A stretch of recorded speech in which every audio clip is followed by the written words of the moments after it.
How many people do you know who struggle with their health?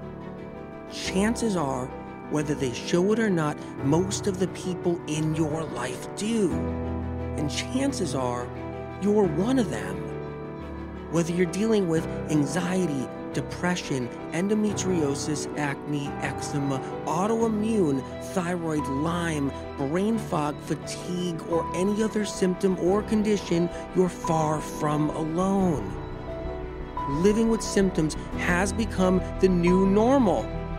So no more guessing games. It's time to get answers. Welcome to the Medical Medium Podcast. I'm Anthony William. We're talking about poisoning the people. That's right, poisoning the people. Toxic air pockets floating in the sky. Poisons coming out of planes. We're talking about chemtrails and geoengineering. This is episode 3 about geoengineering and chemtrails. Poor air quality from factories, from smog, is one thing. Then add thousands and even hundreds of thousands and millions of planes up in the sky all around the globe releasing toxic chemicals. How this combined with the pollution on the planet takes things to an unnecessary level. There's a strategy to when the planes dump the toxins. There's a strategy to when the chemtrails happen. They're always happening. They're always up there in the sky, and they're always dumping chemtrails. They're always dumping toxic chemicals. But when holidays happen, or the weather shifts and people are outside, 4th of July, Easter, springtime, Sundays, weekends, Thanksgiving, they pour it on. They pour it right on. More planes in the sky, more white streaks everywhere. The strategy is to poison the people. Hang on with this episode, strap yourself in, fasten your seatbelts, because we're taking another plane flight.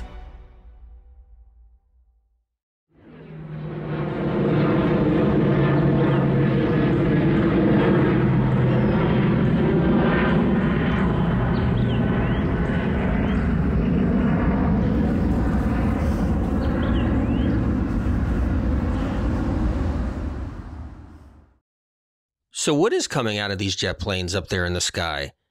Vitamins, nutrients, mineral water, sparkling water, fruit juice, essential oils? Are they dumping nice things on everyone? Are they dumping wonderful things on everyone? Are all these planes that are leaving these streaks all across the planet, is there friendly ingredients in those streaks that are leaving the planes? Are they dumping nice things on us? On our families, on our children, on our friends, on the people we care about?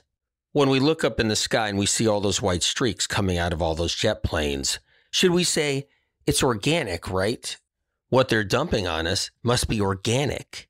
Because why on God's earth would there be evil people controlling an entire network of planes, a system built to release all of this stuff, all of these chemicals, all of those agents on top of everyone while kids are in the schoolyards, while people are in a picnic in a park, while people are living their lives out every day, jogging, running in it, while everybody's looking up at the sky, watching a sunset? Why on God's green earth would they ever do this? So the powers that run this planet must be looking out for us. Surely they must care. Whoever's behind all this must be doing it just to help us. It must be to protect our planet, of course. But that's not the truth. And wouldn't it be wonderful if that was the truth? The geoengineering operation and the chemtrail operation are secret operations no one has their fingers on. Nobody in the public arena understands it. Nobody in the public arena really knows what's going on. It's all a classified mystery. Geoengineering is a secretive endeavor that encompasses a large umbrella and doesn't even admit to the releasing of agents out of planes up in the sky because there's nobody accountable. There's nobody to admit anything. There's no service. There's no phone number. There's no agency that's known. It's a complete mystery, a total complete mystery. Sure, you might be able to dig, and find something, but in the end, after you scratch the surface, you're nowhere. You're not going to find information on the scheduling, what they're dumping. Are they dumping? Are they spraying? What's coming out of the planes? Is it for weather modification or is it not? Are they really trying to shield the sun? Are they doing it for climate change? Are they doing it for climate engineering? What is climate engineering? Who are they? What scientists are they? Where are the scientists meeting? Is there a public forum? It's all a secret. And right now, states that are interested in stopping geoengineering or any kind of aerosol being sprayed out of a plane over the state or any other chemical agents sprayed out of planes over a state, right now, it's still a mystery. A public authority can't just call a hotline and then somebody answer on the other end. No one's allowed to talk to a scientist working for geoengineering, a scientist that's formulating the chemicals, the toxic metals, all the different toxic agents. The scientists that are actually saying, well, this will help shield the sun. This will help stop climate change. No one's allowed to talk to those people. No one's allowed to talk to anyone. It is just a campaign that's completely off limits to anyone and everybody. A state can ban any kind of geoengineering, spraying of chemtrails. They could ban them. But who are they banning? Who are they punishing? Who are they fining? No one even knows where the planes land. Commercial airports aren't governing any of these planes. Air traffic control has nothing to do with any of the geoengineering or chemtrail campaigns, at least not our air traffic control. What does that mean? The air traffic control that handles commercial flights. Those air traffic controllers all around the globe at commercial airports do not have any affiliation to the geoengineering and chemtrail programs.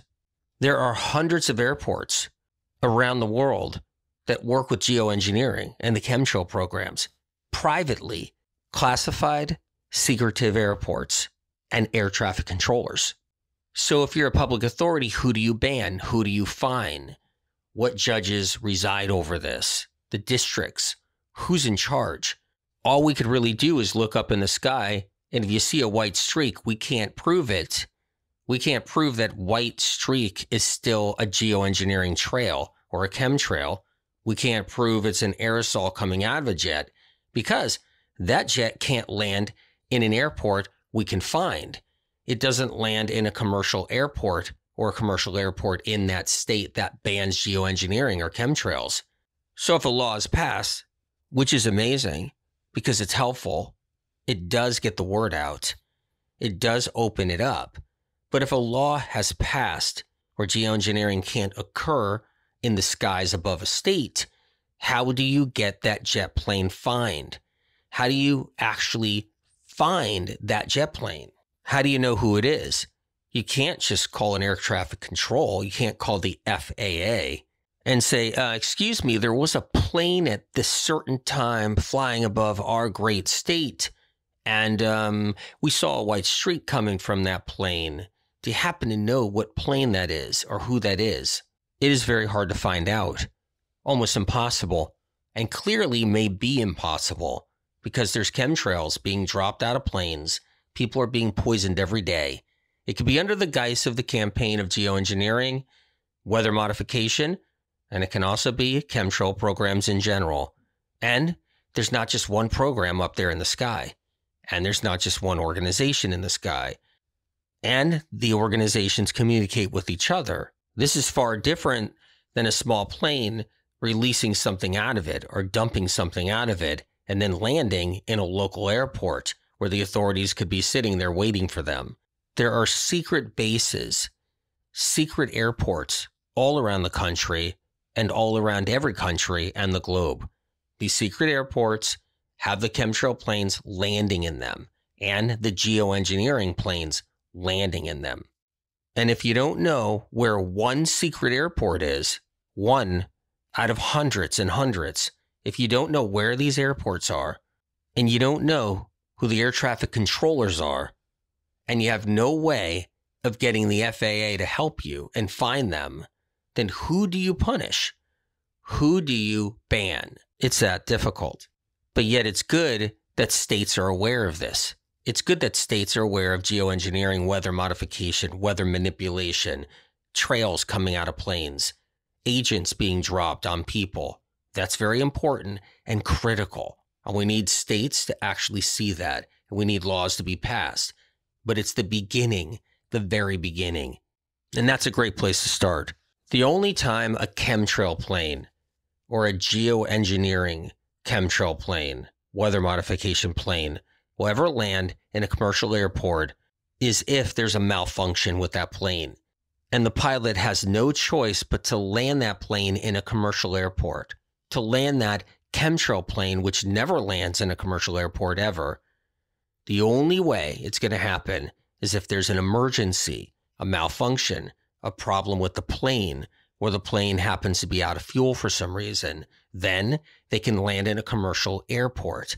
They can switch the radio and communicate to an air traffic controller at a commercial airport and do an emergency landing and be protected too while they do it, where an air traffic controller can't question them, can't question their airplane.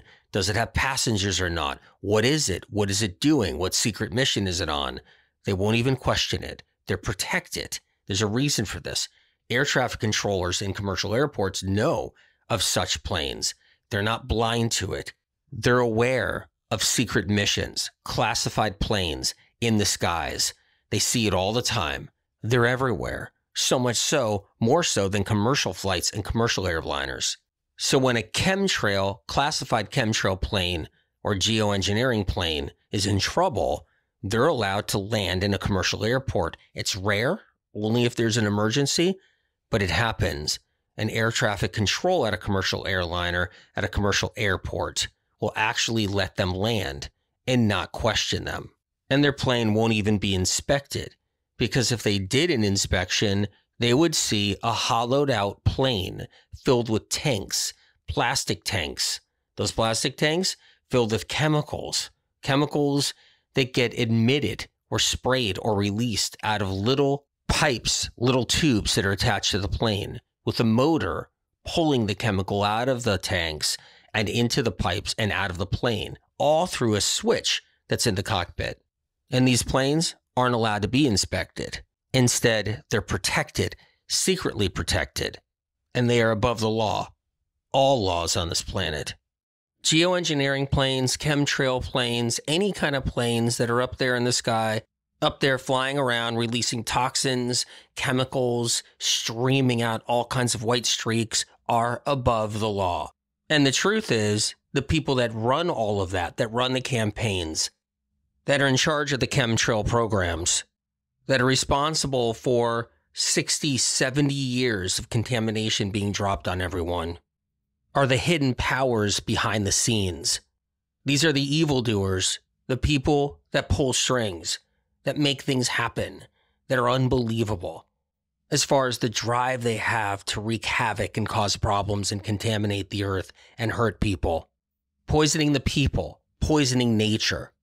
Think about it. Classified airports all around the globe, hidden away and tucked away, many in the woods. Planes coming and going. Planes landing, filling the tanks back up with toxic chemicals and toxic metals. A new pilot going into the plane, and then the plane goes back up. And then the pilots are given direction, coordinates, to where they're going to be releasing the toxic chemicals. And that's the white streaks you see in the sky. If you listen to the last episode about contrails, they are not contrails. They are chemicals, solvents, metals, agents, toxic waste, fungus, pathogens, petrochemicals, and a lot more. And remember, there's more than one campaign going on up there. There's geoengineering for weather modification, which could easily be just barium or a mix of 2 or 3 different metals in high concentrations. And then there's the chemtrail campaign, which is anything goes. Anything toxic comes out of those planes. Any kind of mix, any kind of brew. Some of the brews are old, back to World War I, World War II. Back storages of lots of toxic chemicals produced in the industries. Now keep in mind, before the 1960s, all the chemical factories and chemical industries all around the planet were dumping all of the runoff, all of the byproduct into rivers, lakes, and the ocean, and into landfills. By the 1960s, late 1960s, early 1970s, and 80s, it started changing. Chemical factories, chemical industries weren't dumping as much toxic chemical into the rivers, lakes, landfills, and ocean because it was polluting them too severely. Rivers were dying, lakes were dying, landfills were getting worse and overfilled, oversaturated, and the chemicals had no place to go because of this. And by the 1980s, more chemicals were being produced than ever before because of the industries, and for the need of a lot of different products because the population was growing. But yet, even though there was all this backup storage of byproduct from all these different chemical industries, it wasn't being put in the oceans, the rivers, and the lakes anymore.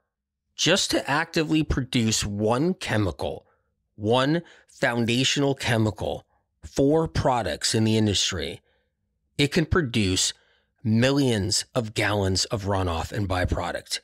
So think about all of the hundreds and thousands of chemicals that are produced in the chemical industries, and the byproduct produced, the billions and even trillions of gallons of byproduct that aren't being stored somewhere in a tank at the chemical industry facility or anywhere that anyone can inspect it. There isn't room to house that many gallons, billions and even trillions of gallons of byproduct. There's no land that can house it. There's no room that can house it. It has to go somewhere.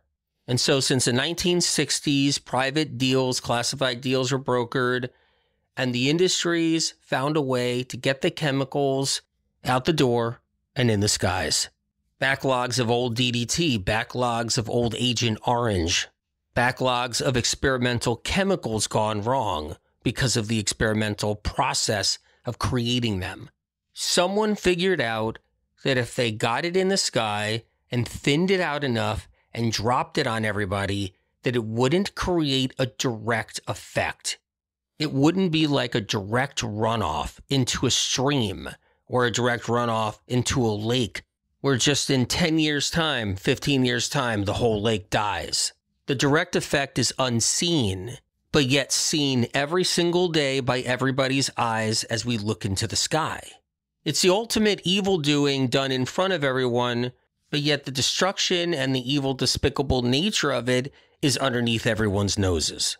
But yet Wikipedia would say it's not true and it's a conspiracy theory. And what everybody's looking at are contrails, which couldn't be further from the truth. Now let's talk about geoengineering for a little bit. The history of geoengineering is vague. And if there is a plane involved in geoengineering flying above you and it's releasing a white trail, and that white trail is cadmium, that white trail is barium, or that white trail is some other toxin or metal, you're not going to know if that's geoengineering. You're not allowed to know. It's not like it's out there where you know the plane above you is just involved in a geoengineering campaign, an experiment, or science, and they're helping us out. No one would ever know. No one's allowed to test it. No one's allowed to feel it in their fingers. No one's allowed to knock on somebody's door, some bureaucrat, and be like, hey, I would love to talk to the geoengineering people, the people responsible for the planes in the sky. And is that plane above me geoengineering? And what are they dropping out of that plane? Can you give me a container of it? It's never going to happen. It's impossible. It doesn't work that way. Because in the end, they would just say what you're seeing is a contrail anyway. There are two kinds of planes up in the sky that are dropping all of the chemicals on us. If it's a geoengineering plane, it's most likely a military cargo plane, but yet it still can be an old commercial airliner that's hollowed out and not in use anymore for commercial flights. But there's another type of plane up in the sky, which really is, no matter what, a commercial airliner, but an old commercial airliner, one that's not in business anymore, or leftover, beat up, worn out planes that are not in use. But yet the airplane company is still putting out planes, still flying people commercially, still in service. But they're old planes they don't use anymore from the 80s and the 70s and the 90s, the early 2000s. They're retired planes, and they're not just sitting somewhere in a parking lot or on some airstrip getting dust and dirt all over them. They're given or sold to the chemtrail campaigns, the chemtrail people. And then there's still manufacturing of planes. There's still the buying of planes for the purposes. There's still military planes, cargo planes being bought and sold and created for the purpose of geoengineering, for the purpose of dropping out all of those chemicals, all those metals out in the sky and all over us. And if you really think about it, what is it really for? Well, it's twofold. You get rid of a lot of toxic waste that needs a place to go because it has no more places to go. And at the same time, you can hurt people. You can make people sicker. You can make people get cancer faster. You can make people get ill quicker. You can make people lose the quality of their lives. And you can slowly alter life expectancy. It's ingenious. The evildoers got a great plan. They got a great scam going for a very long time. Since the 1960s. It hasn't stopped. It's only gotten stronger. There are days out there people report seeing. People claim to see hundreds of strips and streaks in the sky. 10, 20, 30 planes flying by within a half an hour. And white streaks coming from the back of the planes and the sides of the planes. And let's be clear about something that's really important. It's not the jet fuel that has all of this toxic waste, all of these toxic chemicals, all of the different metals, like in geoengineering, all the different poisons, like in chemtrailing. It's not in the fuel that's being filled up into the plane so the plane can fly, so the jet engines can run. It's not to say that the fuel isn't toxic and there aren't dangerous chemicals being put into the fuel, the jet fuel, the plane fuel. It's not that. There always can be that. There's always chemicals in fuels, and it could even be some additional ones. But that's not chemtrailing. That's not what's happening. These are planes hollowed out. Plastic tanks are placed into these planes, large tanks. They're being filled with toxic chemicals. There are small motors that pull the contents out of the plastic tank, out a pipe, and out the sides of the plane. The pilot has a switch, and the pilot clicks that switch, or flicks that switch, or presses that button, and then the contents are released. And this is the poisoning of the people. People being poisoned. And even though there's a lot of new awareness when it comes down to chemtrails, even though there's a lot of new awareness when it comes down to geoengineering, it's still going to be a process. It's still going to take time. And it's going to be a long time before those planes are not in the sky anymore. Stay tuned for other episodes in the Geoengineering and Chemtrail series. Check out medicalmedium.com for more free information. You can check out the Medical Medium book series. Many blessings, and God bless you. It's unreal when you think about it. There's these planes filled with chem, and they're up there in the sky. Day in, day out, they spray. They do it to create a toxic chemical fallout. Who said they're allowed to do this? They should be called out. Someone should be held accountable, no doubt. This is Flight 114 to the base. I just let out 20,000 gallons out the gate. Pretty sure I'm out. There's no more. Over. This is the base. Flight 114. Land at the Arizona airstrip. Get a good night's sleep. Fill back up. Get back in the air. Roger that. This is Flight 132 to the base. I noticed when they were filling my plane, it was a different color this time, and it was reddish orange. Over. This is the base. Flight 132. It's no concern to you. Your job isn't to understand the contents that you carry. Just kick back, enjoy the ride, and be merry. This is Flight 222 to 132. I overheard, and when I filled up last night, the tank was green, and the tech was wearing a hazmat suit. I asked him why. He just gave me a salute. Over. This is Flight 132 to 222. My guy was wearing a hazmat suit too. Over. This is the base. Flight 132, Flight 222. Having fun? Just do your job, sons. This is Flight 666. Caught the last part of that 132 and 222. Last time I had my tank filled, took a whiff, and it was bad. Got quite sick. That's why I hope everybody down there isn't being affected. Well, we're dumping on them, including our families. This is the base, Flight 666. They're safe. They're fine. Stop with the gossip. This is Flight 666 to the base. And why is there skull and crossbones on the tanks? This is the base, Flight 666. Do as you're told, and the sky is the limit. Roger that.